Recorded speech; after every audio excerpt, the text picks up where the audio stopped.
My name is Sara Mensah. I am 37 years old, and on a Saturday morning in March, I discovered that my mother-in-law had been recording my conversations in my own home for 2 years. Not accidentally, not once, systematically. A small device behind the kitchen clock that I found only because I knocked the clock off the wall, reaching for something on the shelf above it, and the device fell with it. And I picked it up not knowing what it was, and Googled it on my phone standing on my kitchen floor in my socks. It was a voice-activated recording device, available online, discreet, the kind marketed for home security and personal safety, and occasionally for other purposes that the product listing does not mention. I stood in my kitchen for a long time. Then I put it back exactly where it had been. Then I called my sister. Let me tell you about Vivian first. Vivian Asante was my mother-in-law, while 63 years old. She had been a presence in my life since the day I met David 8 years ago.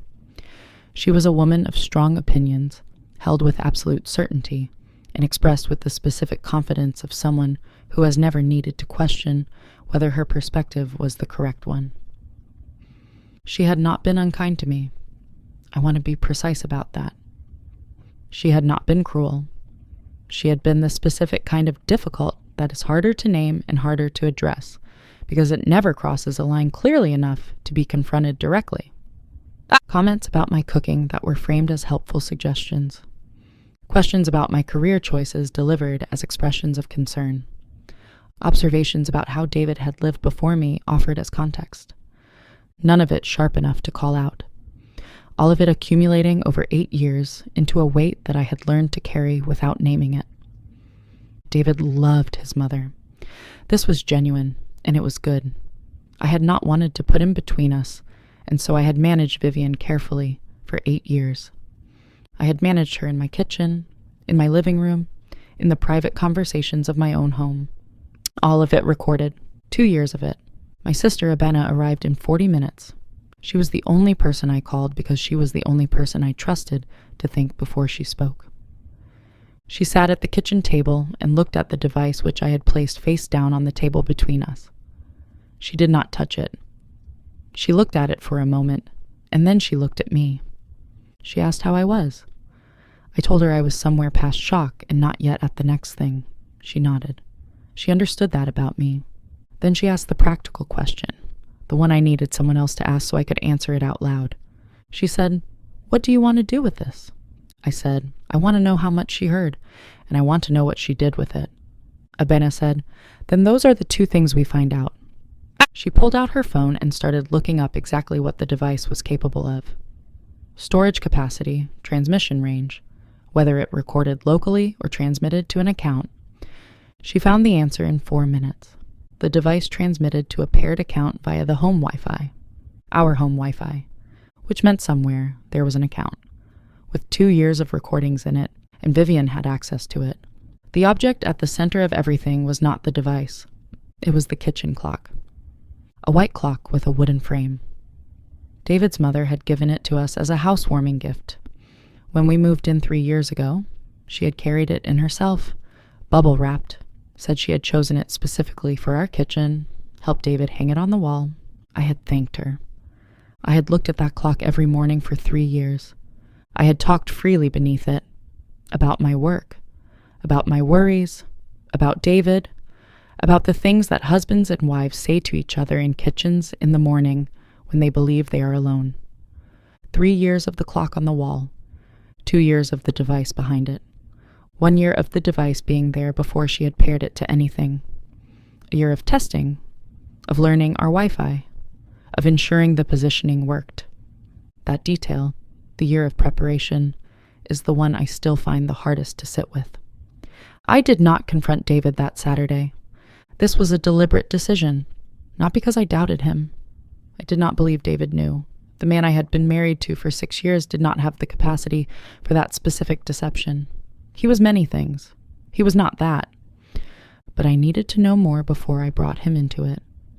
I needed to know what Vivian had heard and what she had done with it before I handed him the weight of it. So I spent the weekend finding out. Abena helped. She was systematic about it the way she is systematic about everything. She researched the device. She identified the app it paired with.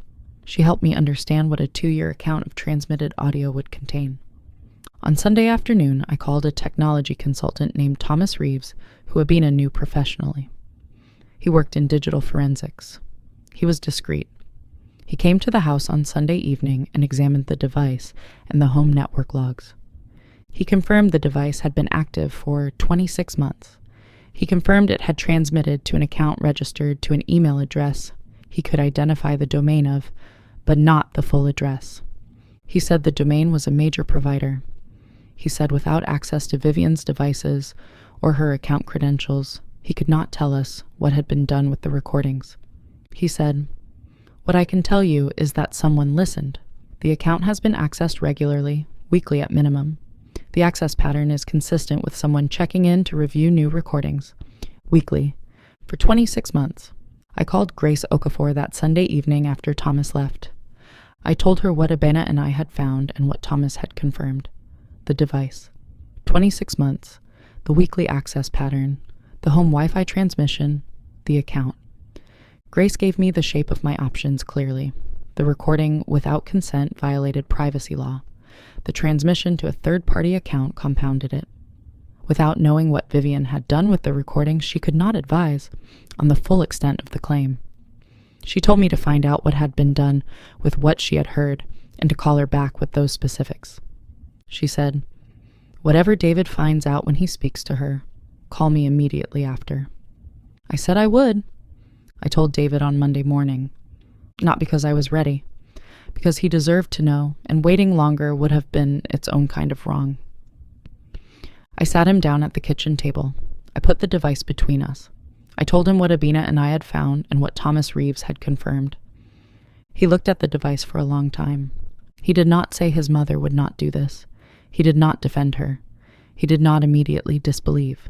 That told me something about what he had suspected without knowing, about the specific quality of his mother's interest in our lives that he had always absorbed without examining. He sat with it for what felt like a long time. Then he said he needed to speak to her. I said, "David, before you do, I need you to understand something." He looked at me. I said, "This is not a conversation where she apologizes and we move past it. 2 years of our lives are in an account somewhere. Every private thing I said in this kitchen, about my work, about my health, about us, about things I said only to you believing we were alone. I said, I need to know what she did with what she heard, who she shared it with, what decisions were made in your family about me based on things I said privately in my own home." He said, "I understand." He said it in the voice of a man who was beginning to understand something larger than he had initially reached for. I want to pause here, because sitting across from my husband with a recording device on the table between us, and understanding that 2 years of my private life had been listened to weekly is the moment this story became about something I had not had language for before. If you have ever discovered that someone used access and trust as weapons in your own home, drop a comment below and subscribe right now.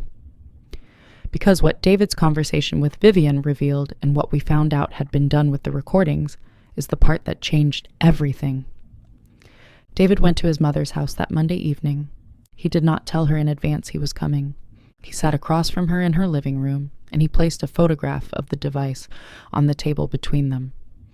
Abina had taken a photograph of it before Thomas Reeves removed it from the wall. Vivian looked at the photograph. She did not ask what it was. That was the first answer. She did not ask what it was because she knew what it was.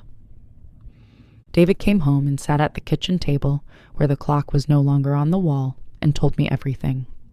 Vivian had placed the device because she was worried about David. That was how she framed it.